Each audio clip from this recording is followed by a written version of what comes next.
And now it's time for a Q&A from you, the viewers. And our first question, rather a comment, comes in from Random Guy, who's remarking about the state of both the photography and the smartphone business over the last 10 years.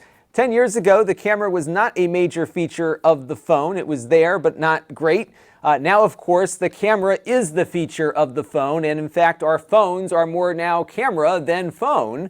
If you look on any of the different smartphone manufacturer websites, usually the camera is front and center. Apple's iPhone Pro page is about 3/4 camera, and the rest some of the other features they added to the mix. And of course, every year they keep adding more cameras to the phones to try to get us to buy new ones. And I've been really impressed by how good the camera systems on most of the major phones have been over the last 4 or 5 years, to the point where looking at an expensive point-and-shoot camera, to me at least, doesn't make a lot of sense. I got in this camera recently through the Amazon Vine program, and I wrote a review on Amazon, a written one, about how disappointed I was with this camera. On the surface, it looks great. It's got a big 1-inch sensor on it. It should deliver really great image quality.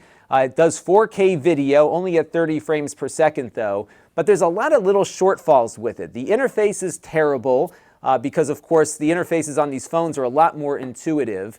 The 4K video only goes for 5 minutes because the camera can overheat, and when you're shooting video on it, you can just watch the battery depleting. You get maybe 20 minutes of battery life out of this thing shooting 4K at 30 frames per second. And the images, when they come out of the camera, are okay, but you then have to spend a lot of time working on the images to really bring things out through a photo editor. And if you are a professional or a good amateur photographer, certainly editing photos is part of the deal.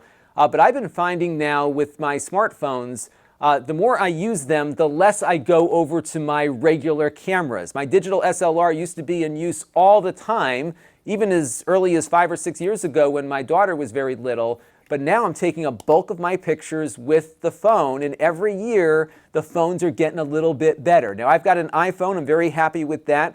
But Google and Samsung and a lot of other companies have also been making great strides here that make some of these fancy point-and-shoot cameras really unnecessary and a bit clunky when you go back to them after a while. Take a look at a couple of pictures I shot here with my iPhone 11 Pro. This has been unretouched. This is right out of the camera. This is with that new ultra-wide thing.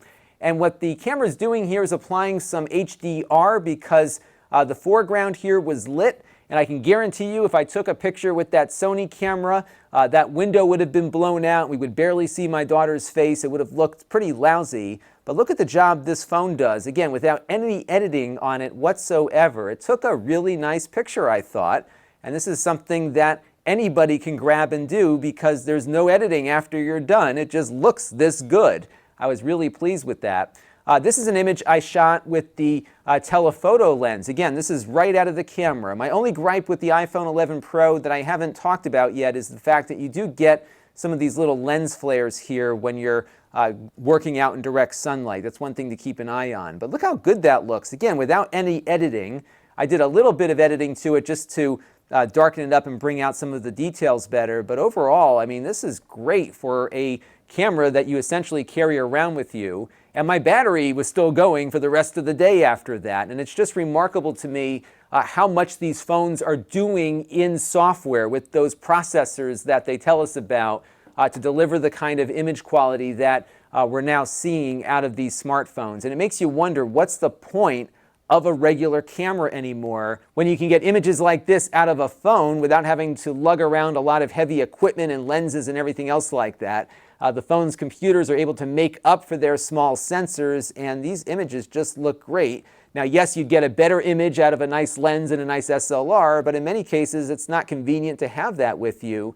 And even something like this wasn't even taken in portrait mode. This was with the iPhone's 2.0 telephoto lens, and this is just the natural optics of that lens. I think it looks pretty darn good for something so small, portable, and convenient. And in our Q&A for you this week, I would love to hear your thoughts on what you're using to take pictures now. I'm actually feeling kind of guilty that I haven't been keeping my photography skills sharp with my SLR, but again, I can get really good images out of this thing, and it's so much more convenient to not only get those images, but then share them with family and friends. But I'd love to hear your thoughts on this down below in the comment stream.